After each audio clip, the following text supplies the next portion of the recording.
This is Waite Smith deck. First published in 1909, it changed the tarot world forever. It made tarot accessible to anyone. You didn't have to join a secret society or draw your own cards. Now you can just buy one of these and learn it yourself. In 1971, US Games bought the rights for this deck, and now it's one of the most popular tarot decks on Amazon with more than 20,000 reviews. But not everyone is a fan. In this video, I'm going to go through 1-star reviews on Amazon that ranging anywhere from I don't like the cardstock to the tarot is stupid, and we'll try to figure out which ones are legitimate complaints and some are more for personal preferences.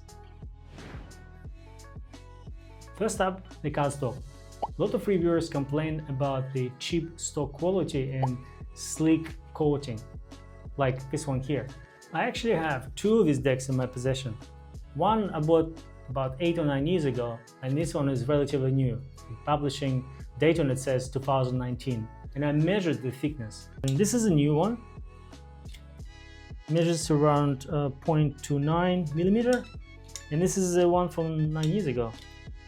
Look at that, 0.347. So it's noticeably thinner. Now, when it comes to shuffling, the older deck shuffles much easier for overhand shuffle. Cards are very unlikely to fall out while you're going through it. With the newer deck, slightly different story. They seem to be needing extra care when you hold them, and you really need to form your fingers in a proper way so you don't lose any of them. But the benefit of having thinner cards is that they're much easier to riffle shuffle. And if you try the same thing with these guys, different story. First of all, the riffle shuffle is harder. You have to break the deck because it's a little bit thicker. You can still do it, but the experience is far less enjoyable. It just sometimes doesn't even work. I think you could probably do a riffle shuffle, but when it comes to bridge shuffle, it takes a tiny bit of extra effort, and my thumb is already sore. So these are valid points if you prefer the classic heft, the heaviness of all decks, and you only use overhand shuffle. You're not gonna necessarily riffle shuffle your cards all the time. But with the newer decks, you have a bit of more flexibility, and potentially maybe they'll wear out much faster, but you can do your riffle shuffle with a bridge shuffle as well. Now, another complaint that someone made is that the cards smell a bit funny. And to be fair, they have this vinyl or lino kind of smell to them. Nothing overpowering, at least in my case. Now let's talk about how this deck actually looks. There are some complaints about the print quality, and they fall into 3 categories. One, the images are not cropped properly, or sometimes they merge. The second one, the deck is using some weird color scheme. And lastly, the digital reproduction left a lot of artifacts that look a little bit pixelated. Now, I didn't have production qualities that others experienced with these 2 decks, but I did see some changes in the ways colors are represented.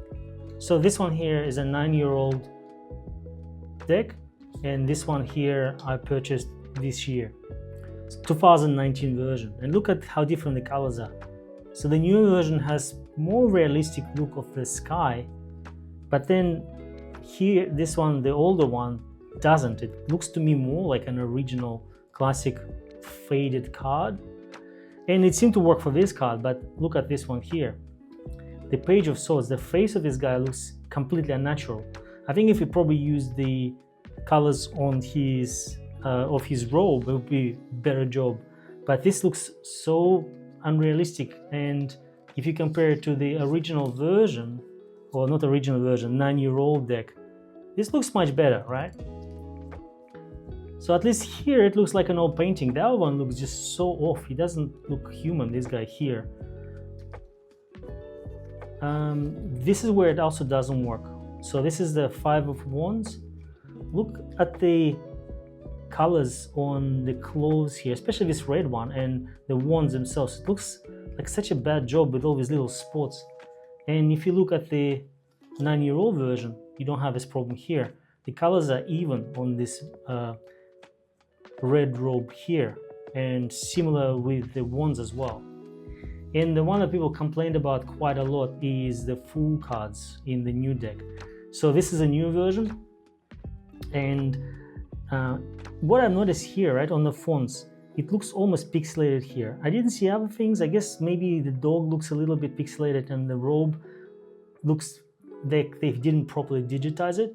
The original, well, 9-year-old original that I had looks much better. This to me looks like a hand-drawn card, with the other one, it looks like it's been pushed for some image digitization, and what came out here is a slightly inferior version of the 10-year-old deck. Now look at the back of these cards. Someone made a comment, I don't like the plaid pattern on the back of the new version, and this is the old one. And I much prefer the old one because I think it stays true to the classic look with what Pamela Coleman Smith had in mind. And this one, to me, it looks more like a casino card finish you will see on play card, and it doesn't really speak spiritual to me. And if you want to stay true to originals, we don't really know what the original colors look like. We know the quality was somewhat basic because they used equipment that's nowhere near the quality we have today. But at the same time, I think it comes down to personal preferences, though this pixelation to me is a bit of a production defect. Now there has been some complaints about people missing cards. One person received 8 cards in the box, and another one was missing the Lovers card, which would be super annoying if you already use the card deck for, let's say, a couple of months, only realize that it's not there, especially if you're a beginner. That would be very frustrating.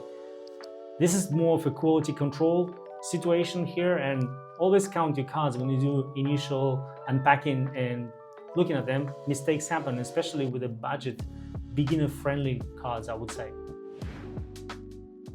Now this next section is going to prove that tarot is very personal to everyone. Like this reviewer here just stated that tarot is stupid, and unfortunately there was no more details on what the experience was like, and we're never going to find out. This other person had such a strong experience that they actually ended up burning the deck, and it just shows you how different people react to tarot images because they are archetypal images. Some just downright reject them, and for some it causes some really strong reaction. So some complaints are valid and objective, like print quality issues we have seen or missing cards, and others are more personal choice or beliefs, like the experiences people had when they opened the card because of imagery, or the thickness of the cards. That comes down to personal preferences in my view. If you like the traditional look, I think Waite Smith is still a good choice, but I moved to a different deck which still honors the tradition, but it looks different. So this is the Radient Tarot.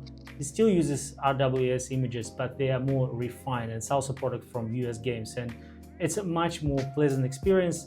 Now, what about you? Have you ever unpacked a deck and straight away regretted it? Or maybe you have one that sits on the shelf and you just avoid using it? Let me know in the comments below. Also, I'm planning to make more of those 1-star reviews from Amazon for the decks that you have in your collection, maybe even 2 or 3. And this is it for today. If you enjoyed this, feel free to subscribe. And if you would like to support what I do, you'll find everything you need in the description. Thank you for watching, and I'll see you in the next one.